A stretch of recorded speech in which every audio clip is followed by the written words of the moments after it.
ॐ हिरण्यवर्णा हरिणीं सुवर्णरजतस्रजां चन्द्रां हिरण्मयीं लक्ष्मीं जातवेदो म आवह ताम आवह जातवेदो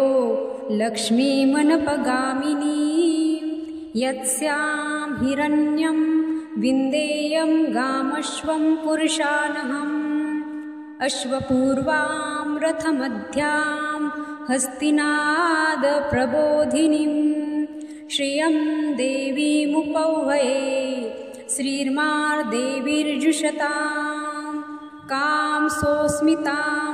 हिरण्यप्राकारामाद्रां ज्वलन्तीं तृप्तां तर्पयन्तीं पद्मे स्थितां पद्मवर्णां तामिहोपौहये श्रियं चन्द्रां प्रभासां यशसा ज्वलन्तीं श्रियं लोके देवजुष्टामुदारां तां पद्मिनीमिं शरणमहं प्रपद्ये अलक्ष्मीर्मे नश्यतां त्वां वृणे आदित्यवर्णे तपसोऽधिजातो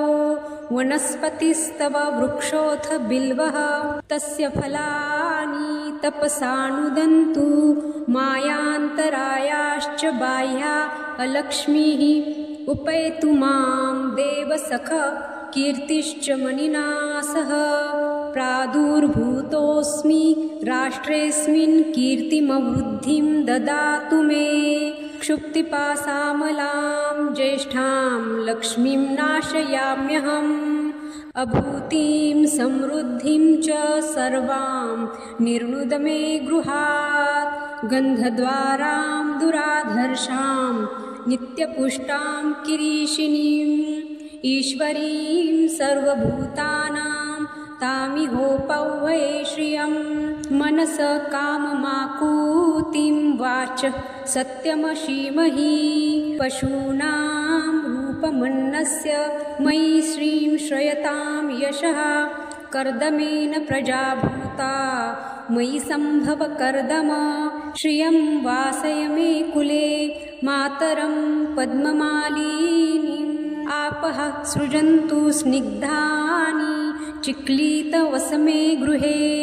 निचदेवीं मातरं श्रियं वासय मे कुले आर्द्रां पुष्करिणीं पुष्टिं पिङ्गलां पद्ममालिनीं चन्द्रां हिरण्मयीं लक्ष्मीं जातवेदो म आवह आर्द्रां यः करिणीं यष्टिं सुवर्णां हेममालिनीं